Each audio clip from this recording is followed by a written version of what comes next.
amigos, sejam muito bem-vindos para mais uma edição do podcast Mais Fute, obviamente, o seu podcast favorito e o seu melhor também, né, Ramon Araújo? Sem sombra de dúvidas, meu querido amigo Léo Abrantes, começando mais um podcast Mais Fute. Alegria sempre, né? Mais uma semana para falarmos daquilo que a gente ama com todo nosso fervor, amor, potências, né? Que é Pulsação. O futebol. Exato. Coisa linda de se ver. Retumba, né? Que retumbante. Retumbante, exato. Esse brado, né? Tão forte e retumbante, né? Esse agrado que a gente tem de estar fazendo esse podcast maravilhoso. É sempre um prazer. Com certeza. E olha, hoje o programa está muito interessante porque nós vamos abordar 3 assuntos assim, ó, muito bacanas, principalmente pro torcedor aí que tá aí na Paraíba, acompanhando esse último fim de semana suas equipes. Que jogos interessantes, viu? Os clubes paraibanos, graças a Deus, ao nosso bom Deus, todos bem. Neste último final de semana, todo mundo ganhando bem. Souza venceu a primeira na Série D. O Galo goleou fora de casa o Maracanã. Não foi no Maracanã, foi o Maracanã. Mas eu diria que a apresentação foi de Maracanã. Foi de Maracanã, a apresentação de Gala, do Galo, né? E hoje nós estamos muito trabalhando com as palavras. Exato, né? Aquela harmonia, aquela... Alegria, soltura, né? Exato. E o Belo que recheou... Tá belo. Tá muito... Tudo belo, tudo maravilhoso. Uma partida recheada de gols belos, né? Da equipe do Botafogo, 3-1 fora de casa contra o Volta Redonda. O Volta Redonda que foi o bicho papão na vida do Botafogo ano passado na Série C. Este ano já começou botando quente o Belo. 3-1, grande vitória do Botafogo, a terceira já na Série C, Léo. Exatamente. E, obviamente, a gente vai abordar todos esses assuntos envolvendo as equipes paraibanas, mas também vamos falar um pouquinho de futebol brasileiro e falar um pouquinho do estado de calamidade que vive o Rio Grande do Sul. A gente vai debater um pouquinho como o futebol está se comportando. A gente está acompanhando as notícias de que algumas equipes estão recusando parar o campeonato, outras equipes estão acatando parar o campeonato.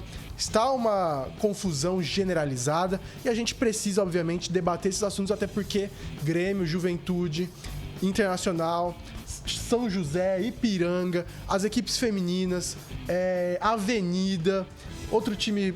Brasil de Pelotas, Pouso Alegre, essas equipes não estão jogando e também estão complicando o calendário do futebol brasileiro. A gente vai debater tudo sobre isso, a gente vai dar nossas opiniões e conversar um pouquinho sobre esse assunto tão importante no futebol brasileiro. E, obviamente, você pode conferir tudo isso através dos links que estão aqui, para você conferir onde toda a programação aqui do Podcast Mais Fute se encontra, seja no seu agregador de podcast favorito, seja no youtube.com/maistv, que todo o conteúdo está lá. Né? O Podcast Mais Fute, a gente fala sempre de uma maneira irreverente, sempre de uma maneira muito interessante sobre esse futebol que a gente tanto ama, seja da parte cultural, seja da parte futebolística, seja do que for. Estamos aqui para contar com a sua audiência. Não é isso, Ramon? É sempre isso, porque o podcast Mais Fute é mais conteúdo, é mais qualidade, é mais futebol. Esse é o Mais Fute.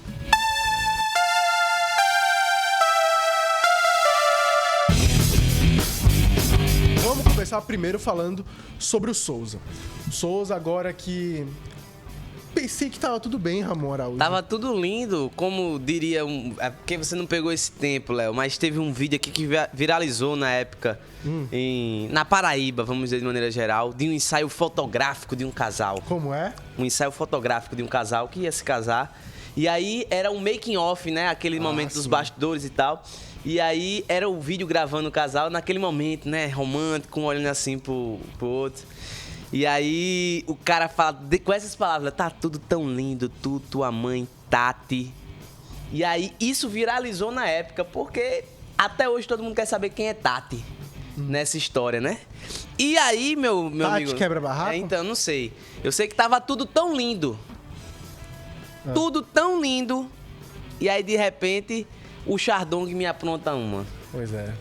O grande Paulo César Chardong pediu demissão do Souza depois da outra partida. Pediu demissão, é bom. Exato, importante destacar. Não foi que ele foi demitido. O homem chegou e pediu as contas, né? Exatamente, ele chegou lá e falou assim: Ele chegou lá e fez assim, ó.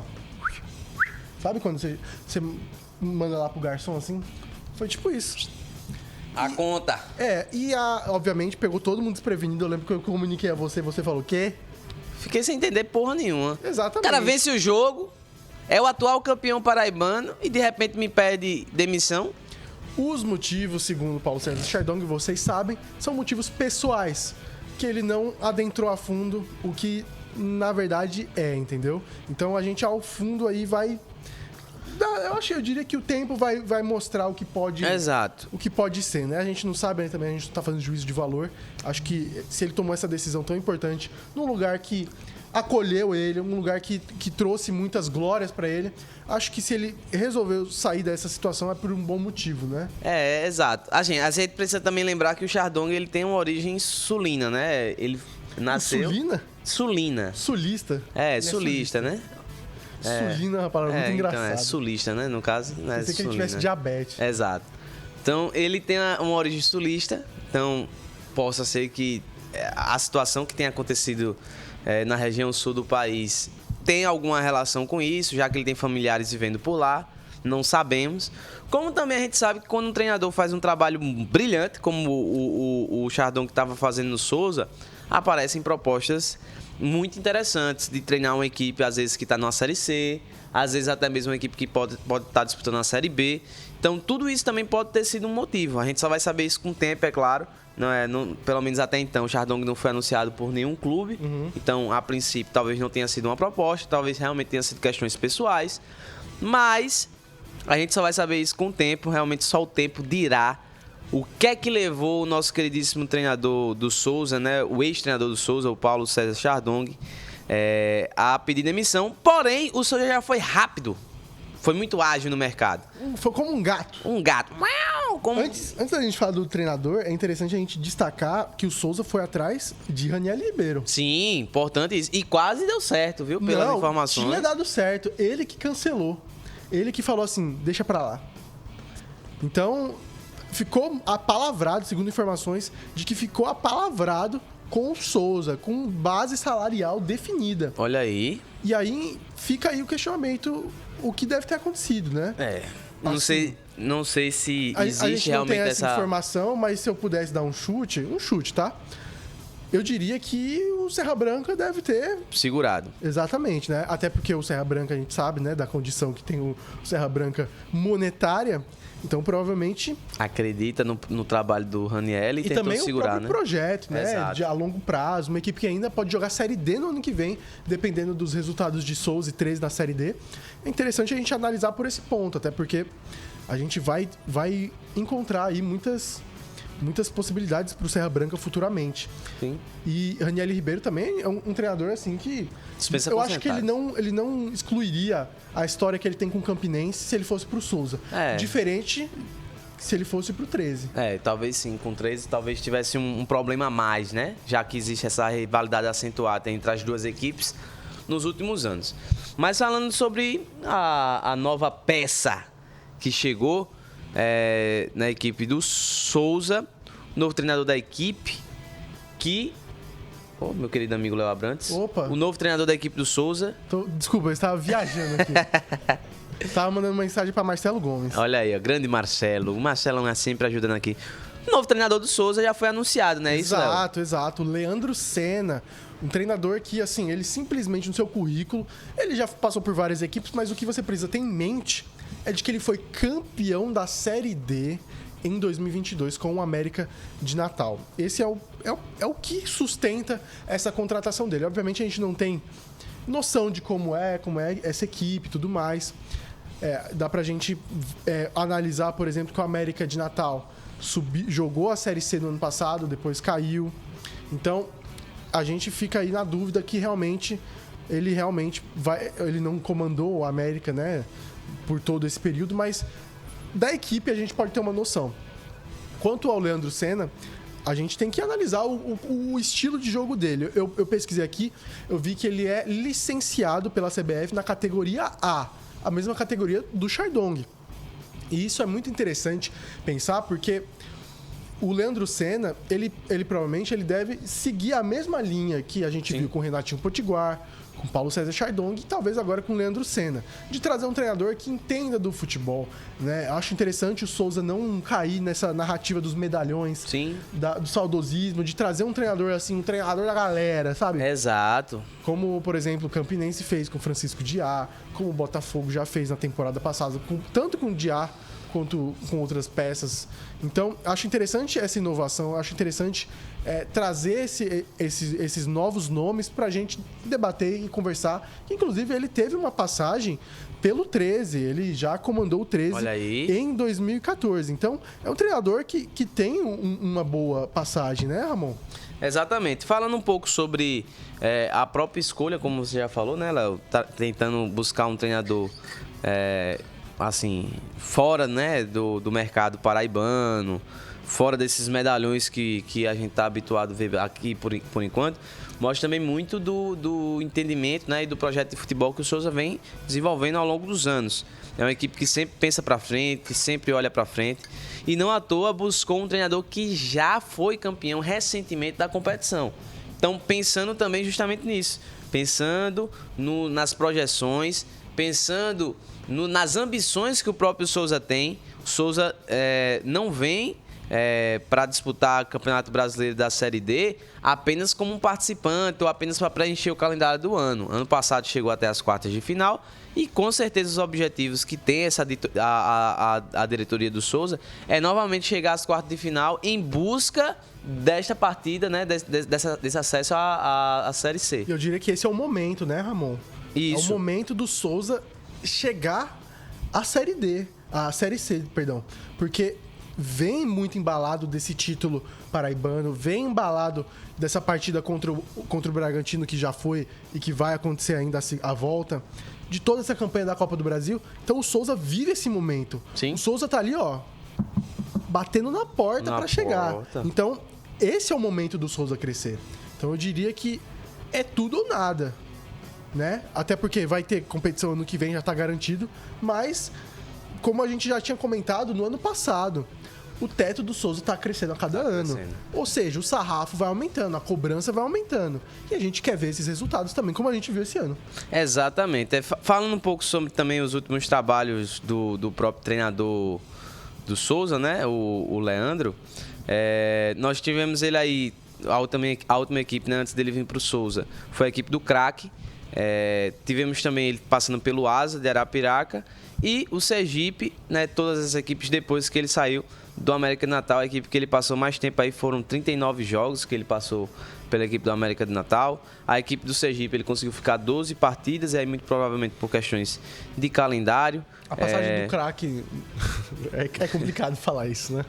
Mas o Craque, o time de Goiás, ele teve uma passagem curta, inclusive foi esse ano, né? 5 jogos só. Então é muito pouco. Às vezes não dá nem pra medir. Os dois últimos trabalhos, né? Ele já teve 2 trabalhos só basicamente nesse ano, né? Então, por conta desse tempo, assim, não dá pra precisar muito. Eu acho que o parâmetro, e até mesmo eu diria pelo tempo, né, muito recente, desse título com a América, eu acho que é o principal parâmetro. Sim. Pra gente trabalhar. E é interessante também, Ramon, como as voltas que o mundo dá. Ele trabalhou no América primeiro como um treinador adjunto, né? Um membro da comissão técnica, um auxiliar técnico. E ele trabalhou nesse cenário, nesse cargo por 2 anos, né? Contratado do clube. E, inclusive, ele foi treinador adjunto de Evaristo Pisa. Olha só. Igual o nosso amigo Thiago Carpini. Olha só, olha lá. E também de Vaguinho Dias. Olha aí, ó. Olha que coincidência. Que mundinho pequeno é essa Paraíba, pequeno, né? É verdade, rapaz. E aí, ele teve alguns trabalhos aí também, não só o 13 em 2014, mas também uma passagem pelo próprio América. Passou por Icasa, Globo e também o Rio Claro de São Paulo. Essa é a agenda do nosso queridíssimo Leandro Senna, que, assim, é um treinador que vai ter um trabalho e um sarrafo muito maior. Sim. Eu acho que a missão principal dele é colocar essa equipe no patamar que a equipe está exigindo agora. Já vai ser um grande desafio, primeiramente, passar essa primeira fase, né? Isso é sempre importante. A gente vê, por exemplo, o início do 13 é avassalador. É muito difícil a gente imaginar que o 13 vai ter essa queda de rendimento ainda na primeira fase da competição. Então o 13 provavelmente vai estar entre os 4 classificados para a próxima fase. O Souza tem, já nessas 3 primeiras partidas de campeonato, tem um empate, uma derrota e uma vitória. Então o saldo do Souza até então está ali transitando. São 4 pontos em 3 jogos. Poderia já ser 6 pontos, né? Contando já que a derrota pro 13 poderia ser algo programado dentro da, vamos dizer assim, da logística, né, dos pontos, mas as partidas dentro de casa o Souza não pode estar desperdiçando ponto. E eu acho que vai ser essa grande missão do Leandro Senna, conseguir fazer com que essa equipe entre de vez na competição. A vitória de 1-0 ainda foi muito pouco, foi muito aquém daquilo que o torcedor espera que o Souza entregue nessa competição, e eu acho que é isso que precisa fazer. Não à toa que Chardon saiu vaiado. Exato. Não foi uma atuação boa, não foi uma atuação elogiada. Teve gente que falou que se o Potiguar tivesse... Se o Potiguar fosse bom, foi assim que descreveram. O Souza não teria ganhado.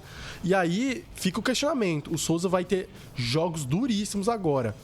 Primeiramente, bom ressaltar, né, a sequência de jogos. São 3 jogos em uma semana pro Souza. Sim. E pro Souza, uma equipe de Série D, do Sertão da Paraíba. Imagine o tempo de gasto, de viagem. O time vai pro interior de São Paulo. Então eu tô imaginando aqui que o Souza deve sair lá de Souza, pegar um ônibus pra Campina Grande, pegar um voo pra Viracopos, em Campinas. Sim. Aí de Campinas pegar um outro ônibus pra ir pra Bragança. Então já é um rolê, entendeu? Lembrando que o Souza também, nesse sábado, vai enfrentar o Santa Cruz do Rio Grande do Norte, que já é uma viagem aí pra... E que tem que ser uma vitória na conta do Souza. O Souza não pode estar indo jogar contra o Santa Cruz pensando em apenas empatar o jogo. É uma partida que a equipe do Souza tem que ter a obrigação da vitória. E é interessante, por mais que o Santa Cruz tenha mostrado um bom desempenho contra o 13, é uma equipe que tem um nível técnico diferente do Souza. Então é interessante o Souza conseguir conquistar esses pontos para depois também não ficar sofrendo. Isso. Né? Ai meu Deus, para garantir aquela última vaga. Exatamente. Aí vai enfrentar o Bragantino na terça. Jogo que inclusive foi adiantado, era na quarta-feira, passou para terça. E aí vai ter o jogo contra o América de Natal no domingo, que é um adversário possivelmente um dos mais, se não o mais complicado para passar para a próxima fase. Eu acho que 13, América e Souza estão muito bem cotados. E aí eu colocaria talvez o Iguatu, que começou muito bem essa campanha. E é isso, acho que o Souza, a gente vai ver como é que essa equipe vai se comportar, porque o sarrafo é grande. E é o que eu tô falando. Equipes como o Maracanã, Santa Cruz, o Souza tem que buscar as 2 vitórias, em casa e fora de casa. São equipes que, por mais que estejam na competição, que vão criar dificuldades para algumas equipes, mas são jogos em que provavelmente esses concorrentes do Souza vão conseguir esses resultados positivos. Então, se o Souza quiser realmente pensar na classificação, ele vai precisar fazer os resultados também fora de casa a partir de agora. E eu acho que isso tem sido uma grande dificuldade para o Souza. Eu acho que no ano, até então, são essas vitórias fora de casa. E eu acho que a grande missão do Souza para essa Série D é conseguir fazer pontos significativos fora de casa contra adversários mais fracos. Siga o relator. Vamos mudar de assunto? Vamos embora.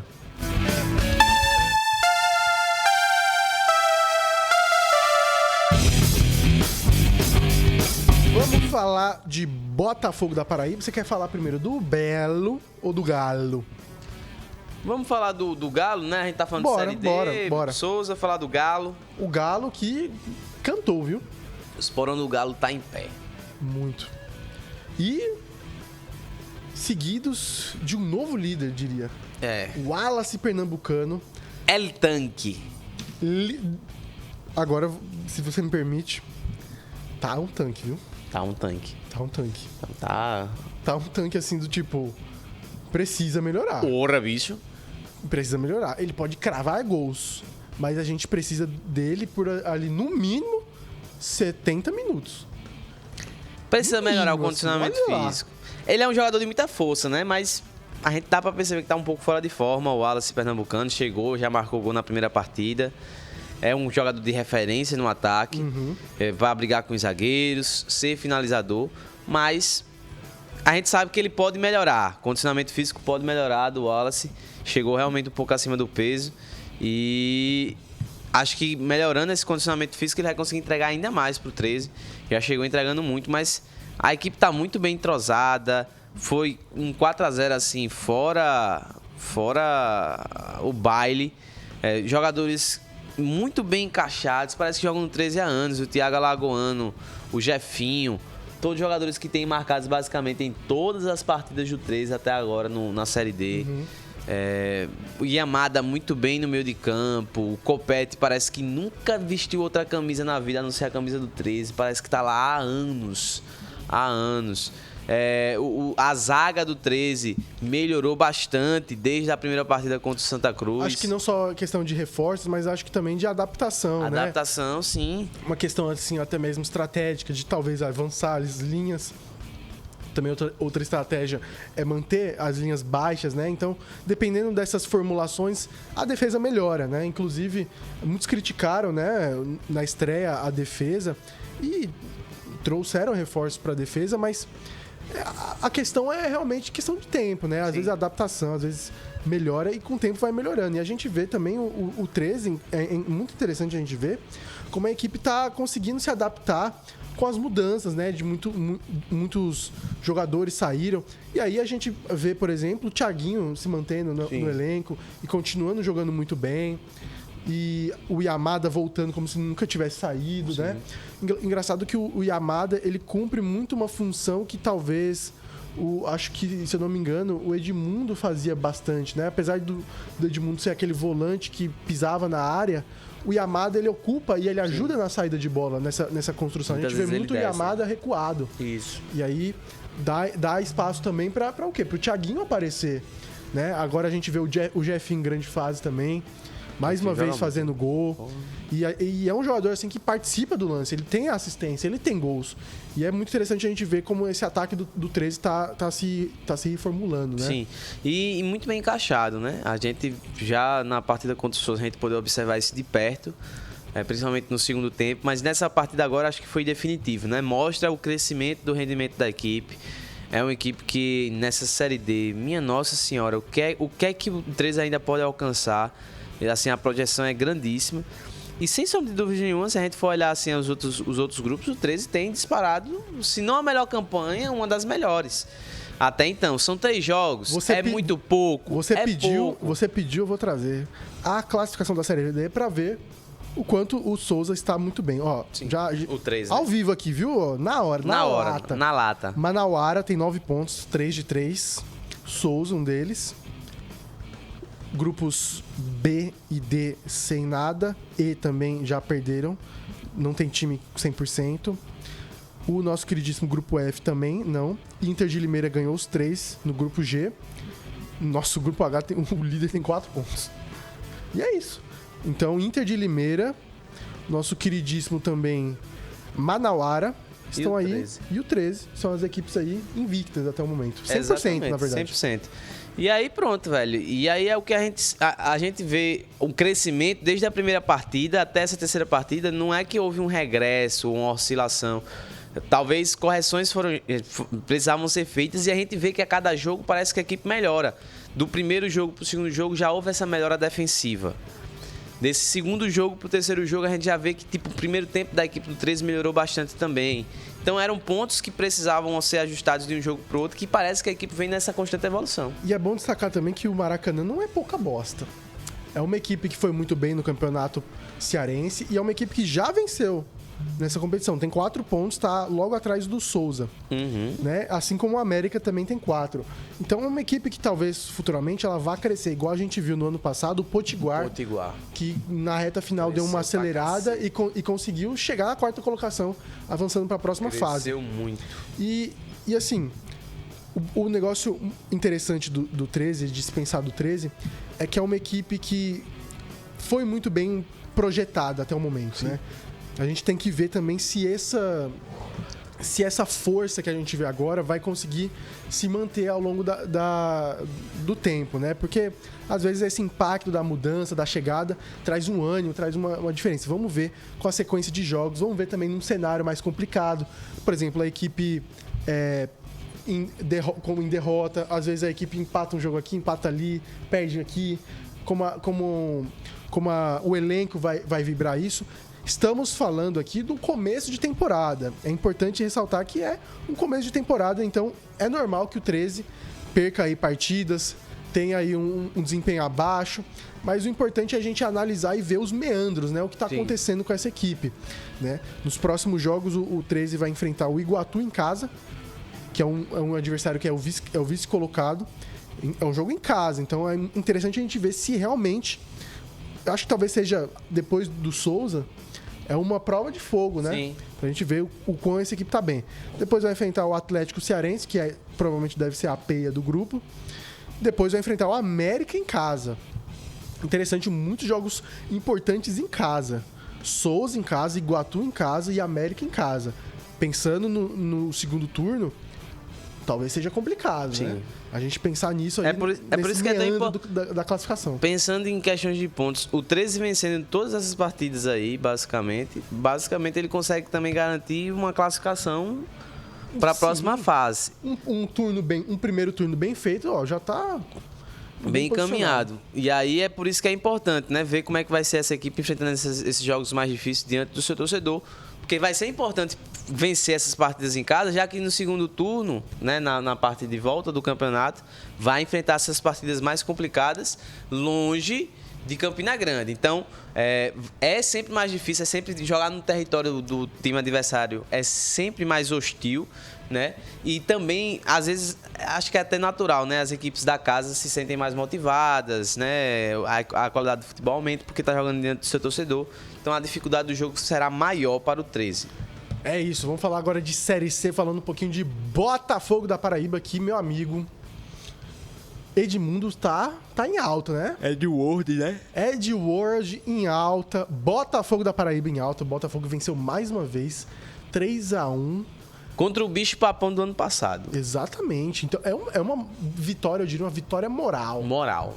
Né? Diante do que o Botafogo encarou no ano passado. Apesar de eu estar usando a camisa do Galo moral. Do Galo, exato. Mas né? O Botafogo mostrou muita fibra.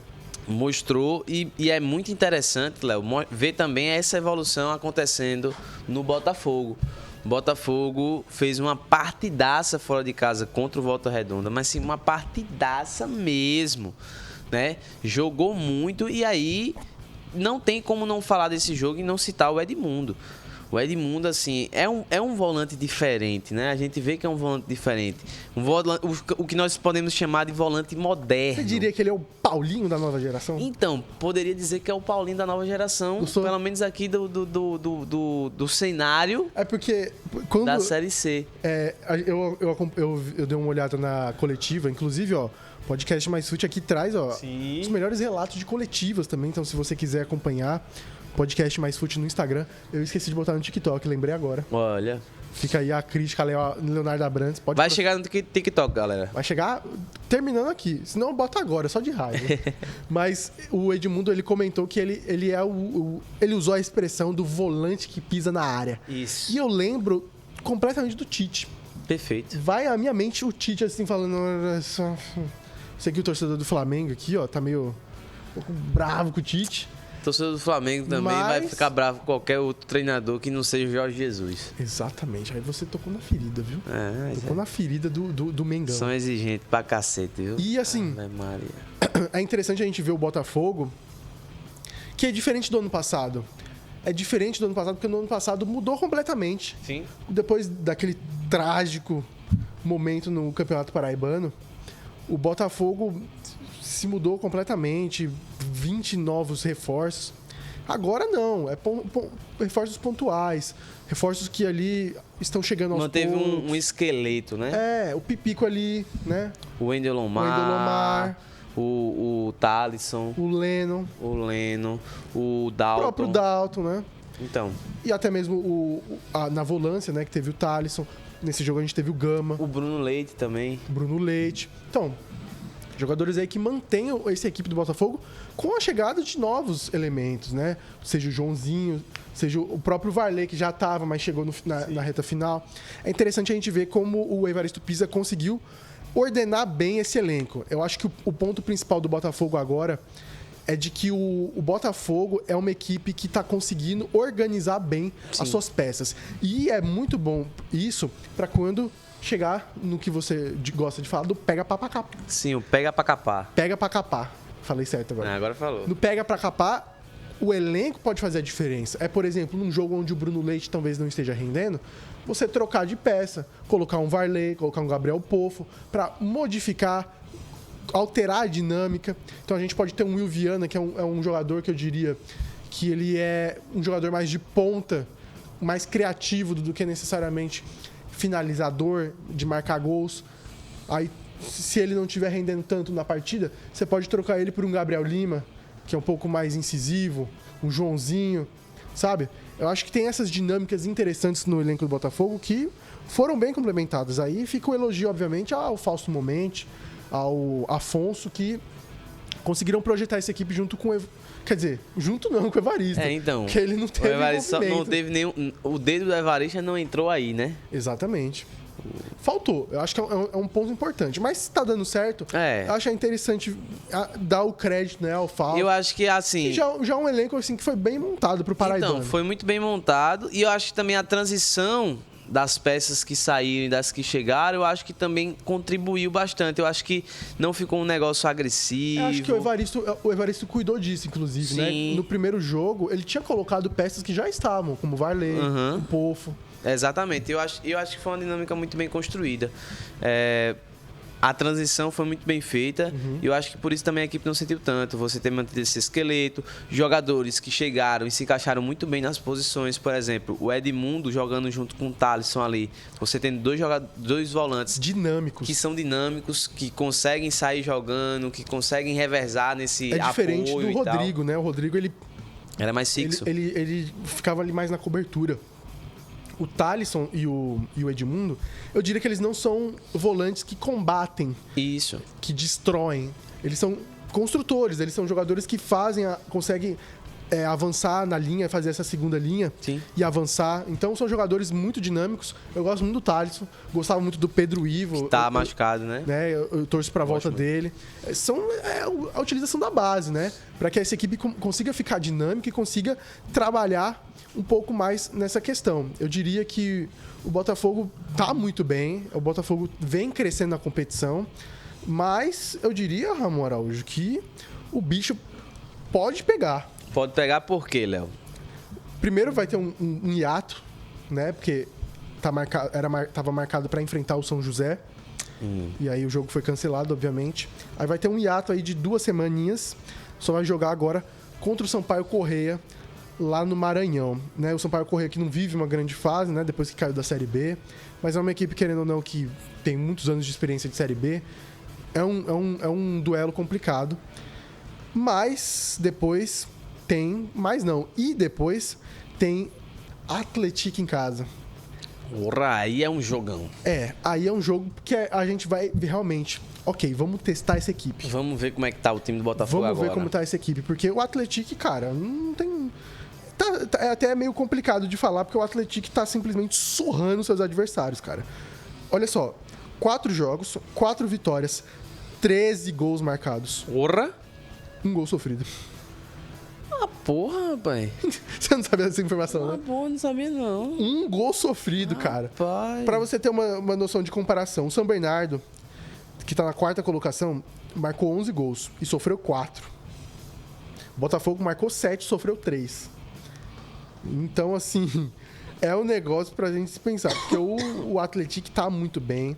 É uma equipe que, nesse momento, eu estou falando nesse momento, sim, se chegasse aqui e ganhasse do Botafogo, não seria um absurdo. Porque é uma equipe que tá muito forte. Tá voando. Lembrando que o Podcast Mais Fute falou dessa equipe aqui, porque ela já é uma equipe, assim, que vai muito bem no Campeonato Mineiro, fez uma boa Série D. E é uma equipe aí que tem um projeto por trás. Então, é uma equipe que aí tá em ascensão. Sim. Não seria nenhuma surpresa ver essa equipe na Série B, na Série A, daqui uns 3, 4 anos. Depois, o Botafogo tem outro jogo em casa. 6 dias depois do jogo contra o Atlético, que está marcado para o dia 3 de junho, o Botafogo vai ter um jogo contra o Ferroviário, também em casa. O Ferroviário que também é uma equipe complicada, uma equipe aí que já jogou Série B recentemente, fez uma excelente campanha na Série D, sobrou, foi campeão. E aí é um desafio pro Botafogo pensar, né, Ramon Araújo? Sim, com certeza. Caminho difícil, caminho duro, mas que bom para o Belo também que venha nessa evolução, nesse progresso. Isso pode ajudar muito a equipe também. Peças que estão se encaixando.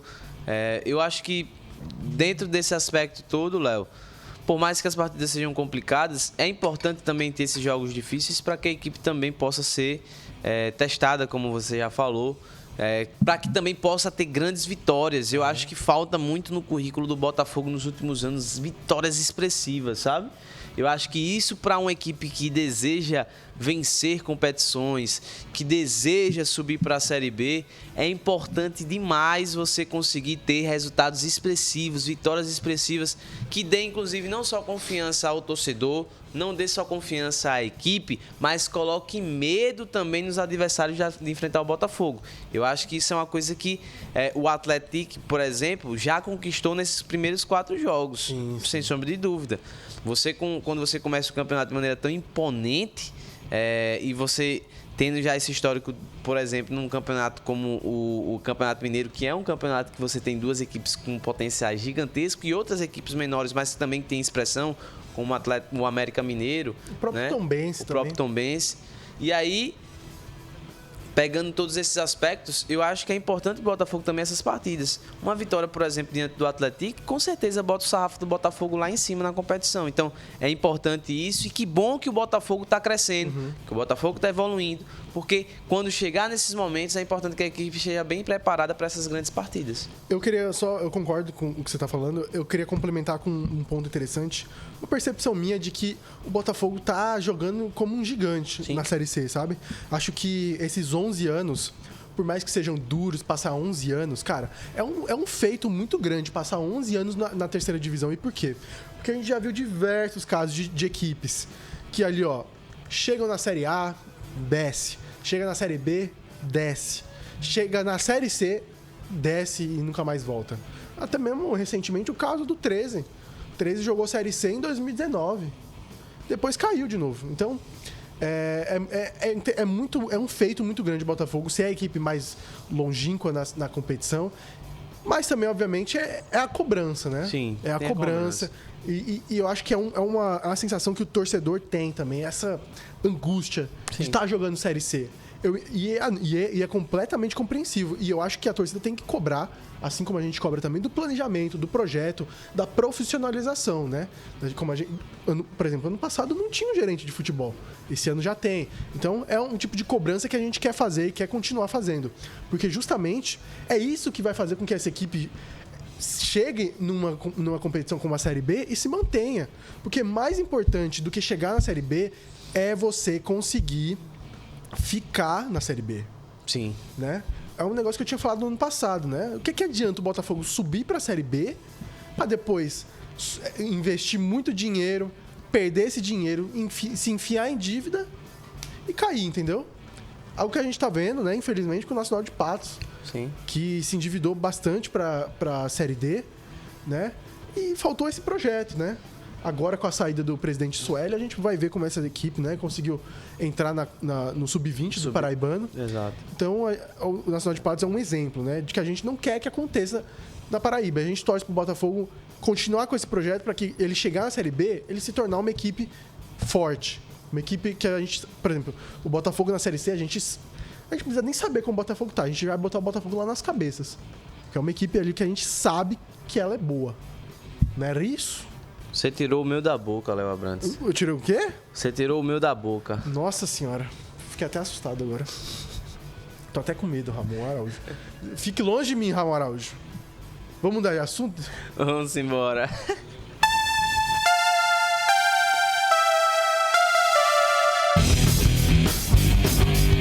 Ai, Ramon Araújo. Situação complicada, né, que vive o Rio Grande do Sul. Então, meu querido amigo Léo, realmente o sul do país tem sido destruído, eu posso dizer assim, né, pelas fortes enchentes das últimas semanas. situação bem complicada por lá. É uma situação também, né, Ramon? Eu não diria que necessariamente não só o desastre natural, mas também é uma falta de preparação, né? Não só até mesmo o Estado brasileiro, assim, de saber que as condições climáticas ultimamente vêm mudando, se alterando, né? Sim, também, nesse aspecto, a gente também tem muita influência da ação do homem, né? A gente sabe que... Demais. Por exemplo, a região sul do nosso país é uma região onde a principal, vamos dizer assim, a principal fonte de renda, né, da região sul, a gente sabe que é a criação de gado e tudo mais, e que para isso implica também o desmatamento, né, de muitas regiões. Você tem também um outro problema no nosso país, que é a questão das represas, né, da energia, da energia hidrelétrica, né, que nosso país a gente tem muito, né, a principal fonte de energia do nosso país é a hidrelétrica. Que apesar de ser limpa, né, não tem poluição como, por exemplo, uma usina de carvão.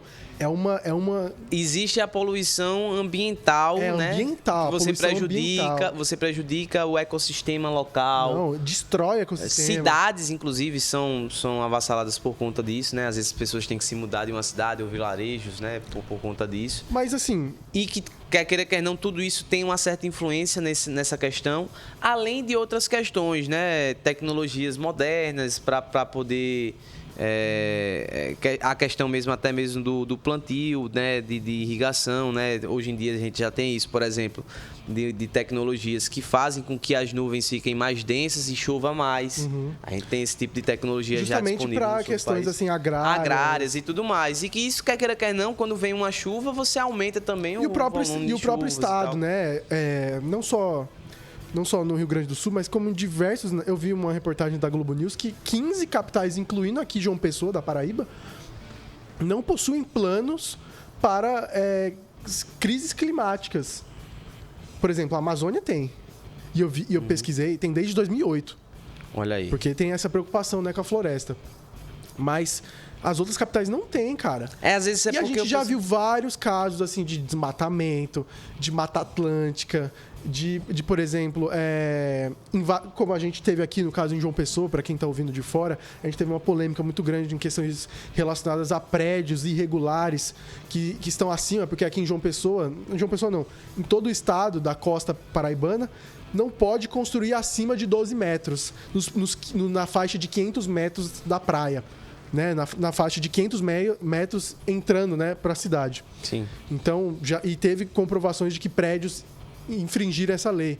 E esse tipo de questões climáticas, né, que parece que as pessoas não têm essa noção, né? Às vezes para isso, às vezes até mesmo para desastres naturais, né? Às vezes é necessário ter esse plano de contenção e às vezes as pessoas, né, eu digo assim de maneira geral, né, os governantes, o poder público, muitas vezes ele é muito displicente quanto às questões naturais, ambientais, porque não existe um impacto imediato quando você se preocupa com isso, né? Quando você, às vezes, não se preocupa com a questão do clima de uma cidade ou em relação à questão até mesmo de desmatamento, enchentes, essa poluição, enfim. Você não vê um problema inicial. A situação na nossa cidade aqui de João Pessoa, por exemplo, nós temos aqui o Rio Jaguaribe, que é um rio... Esse aqui, não é? Tá aqui logo do lado, né? O Rio Jaguaribe. Inclusive, quando tem chuvas, ele dá uma... Exato. Então, é um rio extremamente poluído. As pessoas não sentem a falta desse rio limpo, vamos dizer assim, diariamente. Mas quando existe uma enchente aqui em João Pessoa, o volume de chuvas aumenta, que o próprio rio muitas vezes chega a transbordar em alguns pontos, e temos muitas comunidades que são ribeirinhas aqui em João Pessoa, e aí essas pessoas muitas vezes passam por dificuldades. Quando tem um volume de chuva muito alto, às vezes o rio invade a casa das pessoas. E até mesmo, Ramon, às vezes falta de saneamento básico. Então, porque, para quem não sabe, a gente tá no alto de um prédio e aqui a gente consegue ter visão completamente do Rio Jaguaribe. E aqui, do lado do Rio do Jaguaribe, tem, se eu não me engano, um dos bairros mais pobres da cidade, né? Que é o bairro São José, que ele justamente...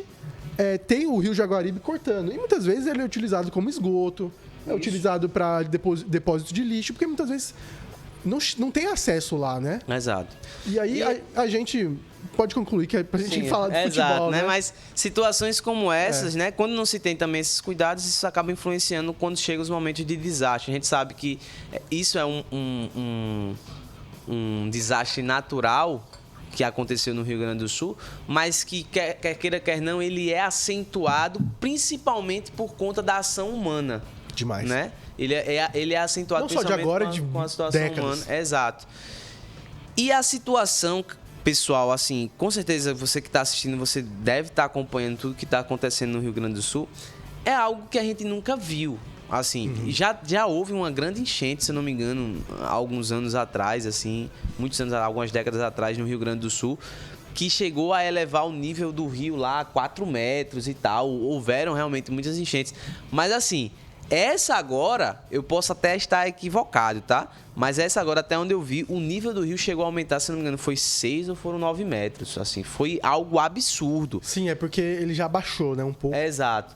Eu tenho um amigo meu que chegou agora lá na cidade de Canoas. Tava passando pela cidade de Canoas. Ele mandou a foto pra mim, um vídeo, de como tá a van. Aquela mesma van que algumas semanas atrás a gente viu, só tava com o teto descoberto. E a estátua da Liberdade que fica na frente da van tava basicamente com água até os pés. E quem tem uma van na sua cidade sabe que a estátua é alta pra cacete. Sim, da van. Da van. Eu tava pensando numa van, literalmente. A estátua da Liberdade da van é gigantesca. Sim. Pra ela estar com água até os pés, ou até metade ali das pernas, é muita água. E ele passou por Canoas lá e tava mostrando. Ainda tem carros lá submersos, né? As estradas estão ficando mais liberadas agora, mas tem vários pontos de alagamento ainda, assim, com muita água ainda. E isso já é porque deu uma baixada. Mas no momento realmente da crise, gente, a gente teve já a confirmação de mais 100 pessoas mortas. São centenas de pessoas desaparecidas, né? Pessoas que perderam tudo. E como se não bastasse isso, além de viver todo esse estado de calamidade, né? A gente tem ainda cretinos miseráveis, salafrários, que estão ainda roubando, que eu já escutei casos também que estão se aproveitando de... Tem covardes, meu irmão, eu fico revoltado com isso, que ainda estão se aproveitando de situações, né? Que crianças que estão sem pai, sem mãe, estão indefesas, estão aproveitando para abusar de crianças também. Então, assim, situações... Estado de calamidade. Exato. É uma situação apocalíptica que vive o estado do Rio Grande do Sul. Eu não gosto de usar o termo desastre natural ou alguma coisa, porque não é natural. Sim. Não é natural. É um estado de calamidade. Exato. Se instaurou um estado de calamidade. É uma consequência de ações humanas. E eu queria saber de você, Ramon Araújo. Você que sempre tem uma opinião muito forte. Sim. Você é um homem de respeito. E assim, eu queria saber a polêmica do futebol. Sim. Vai continuar ou não vai? Tem que continuar ou não tem? Acho que o ponto é vai ou não vai. Porque a gente vê movimentações, a gente vê protocolações, ministro do esporte quer que pare, tem clubes que não querem. Inclusive, enquanto você dá a sua opinião, eu vou até procurar aqui, porque eu vi, se eu não me engano, uma matéria do PVC sobre quem tá topando parar e quem não tá, porque a CBF tinha mandado um ofício para as equipes de A, B, C e D, feminino e pá, pra saber, tem que parar ou não tem que parar. Tipo, não é, vamos fazer se tiver... Não, se vai ou não vai. Eu quero saber isso. E eu queria saber de você, Ramon. Não é se vai ou não vai, tem ou não tem que parar? Então, pegando todo o contexto daquilo que a gente falou, acho que dá pra gente ter a noção de que, pelo menos, as equipes do Rio Grande do Sul não têm a mínima condição de estarem disputando qualquer coisa nesse exato momento, né? Não tem espaço para futebol nesse momento para a região do Sul. E aí, consequentemente, a gente tem 3 representantes na principal cabine, vamos dizer assim, do futebol brasileiro, que são do Rio Grande do Sul. Nós temos o Juventude, o Internacional e o Grêmio. Na Série B, nós também temos representante do Sul, se eu não me engano. Não tenho a certeza agora, mas... Não, na Série B não tem representante do Sul. Não tem, mas na Série C tem... Série C tem Ipiranga e São José. Ipiranga e São José, isso. Aí na D tem Ipiranga não, tem Avenida e Brasil de Pelotas. Pronto. Então aí você tem essas equipes, né? Aí você pega a situação, vamos pegar a exemplo, a Série A do Campeonato Brasileiro. Uma das coisas que eu escutei aqui que mais revoltam os clubes brasileiros, uma das principais nesse momento, é que não vai haver a parada para a Copa América. E que equipes brasileiras que vão ter jogadores cedidos à seleção não vão poder contar com esses atletas para estarem disputando a Copa América. E até onde eu sei,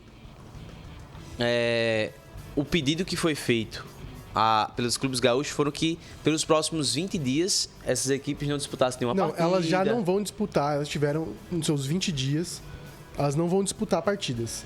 Elas querem que pare completamente, porque não tem condições para elas treinar, jogar e receber jogos. Então, o ponto em questão para mim é o quê? Eu acho que tem que parar por um determinado período de tempo. Não estou falando aqui de passar 3 meses parado, não estou falando aqui de passar 2 meses parado. Se no máximo, assim, 1 mês sem futebol, se for necessário, mas eu imaginaria que era o tempo para que as coisas ficassem mais tranquilas lá no Rio Grande do Sul, para que as equipes conseguissem ter condições de voltar. Mas a gente sabe que é muito difícil pela situação que está.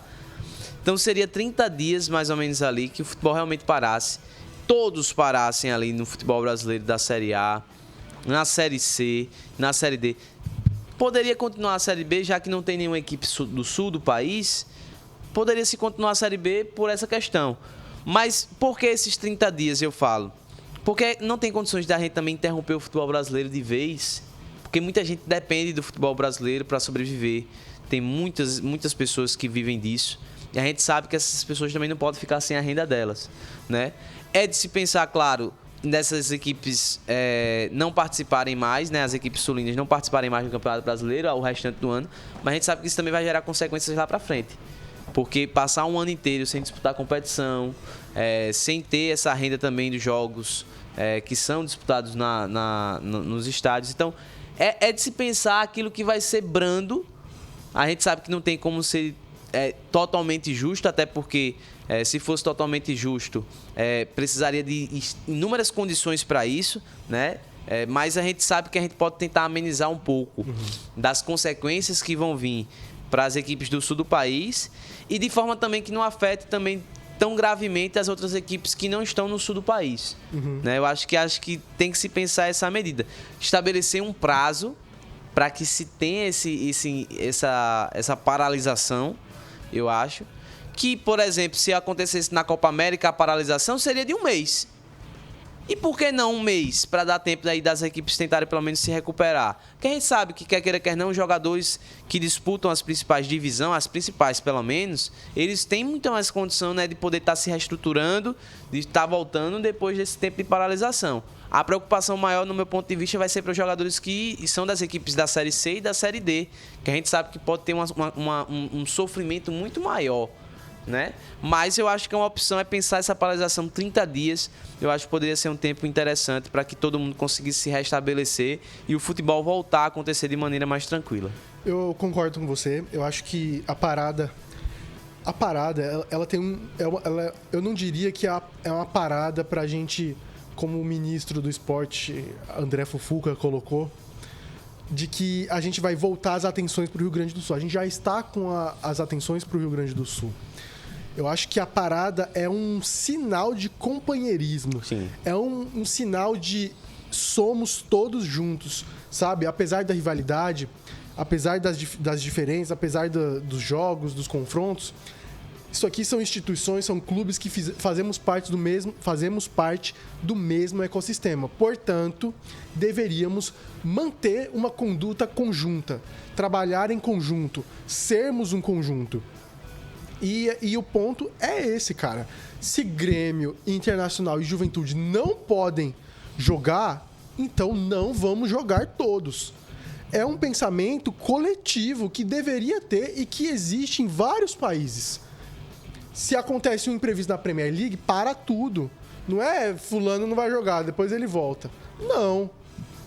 Parou aqui, parou todo mundo. Exato. É esse senso de coletividade que falta pro futebol brasileiro. O futebol brasileiro não tem esse senso de coletividade e a gente vê o exemplo claro nas questões relacionadas à criação de uma liga. Uma é a Liga Forte União, a outra é a Libra. E ninguém se chega no acordo. A Liga Forte tem um monte de equipes, mas são várias equipes pequenas que não gostaram do acordo que teve com a Libra, que a Libra aí detém São Paulo, Palmeiras e Flamengo. O ponto é esse, as equipes não chegam no consenso. E a gente vê isso. Eu tô pegando aqui a matéria do PVC que ele colocou no UOL. E basicamente, 7 equipes não toparam paralisar o campeonato. O Flamengo, Palmeiras, São Paulo, Bragantino, Bahia e Vitória. E Corinthians. Tirando o Corinthians, as outras equipes são da Libra, né? Confesso que eu não sei a situação de Vitória e Bragantino, mas eu sei que Flamengo, Palmeiras e São Paulo são, assim como Bahia. Até porque a Liga Forte, apesar das desavenças que tinha, Sim. elas se formaram num bloco, as 11 equipes da Série A aprovaram e protocolaram que realmente parasse o campeonato. Ou seja, até nisso a gente tem uma cisão, Sim. uma diferença. Até onde isso vai? Até onde isso é prazeroso? É o quê? É conflito com diretoria? É briga? Pensem no produto, pensem no futebol. Assim como muitas equipes pensaram nisso, muitas ligas de futebol pensaram e chegaram. Eu sei que muitas ligas também não é exemplo, como por exemplo a Liga Espanhola, que basicamente favoreceu Barcelona e Real Madrid e manteve um cenário completamente ruim para as outras equipes. Mas o ponto é de que precisa se organizar e agir em conjunto. Cara, olha as imagens da Arena Beira-Rio. O Beira-Rio são imagens bizarras de como o Beira-Rio tá tomado pela água. O gramado. O gramado tá acabado, velho. A Arena Grêmio também tá o entorno todo lascado. E sabe, é de uma insensibilidade tão grande fazer com que, ai gente, mas o Grêmio pode treinar aqui aqui em qualquer campo aqui, não sei o quê. Sim, mas é uma equipe de lá. Imagine você jogando e sua população ali se lascando. Se fudendo. Exatamente. Até porque também, assim, vamos parar pra pensar, né, direitinho. Como é que vai ficar os jogos dessas equipes, por exemplo, quando voltarem? Vai ter torcida? Vai ter gente participando lá dos jogos? Porque teve muita gente que perdeu tudo, né? A gente não sabe nem como é que vai ser, se vai ter condição de pagar, por exemplo, pagar um ingresso. Exato. Pessoas que vão estar preocupadas agora, por exemplo, em reconstruir as vidas, as casas, né? Recuperar os bens que perderam.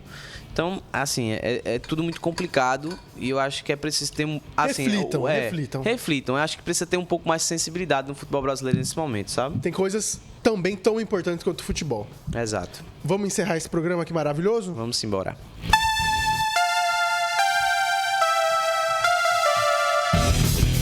Podcast Mais Fute chega ao fim, mais uma edição concluída. E antes da gente terminar, queria dar um aviso aqui pra vocês, telespectadores, pra galera aí da diretoria, Tainan, Iago, galera toda. Um abraço pra vocês, pro nosso amigo Biel Soares. Grande Biel. De que o Podcast Mais Fute vai ter uma pausa. Uma pausa, Léo. Nós vamos pausar um pouquinho aqui a nossa cobertura, né? Eu e Ramon, a gente tem algumas coisas pra fazer nesse momento que inviabilizam também o Podcast Mais Fute de seguir nesse momento, né? A gente cede o nosso tempo, cede a nossa dedicação para esse projeto aqui.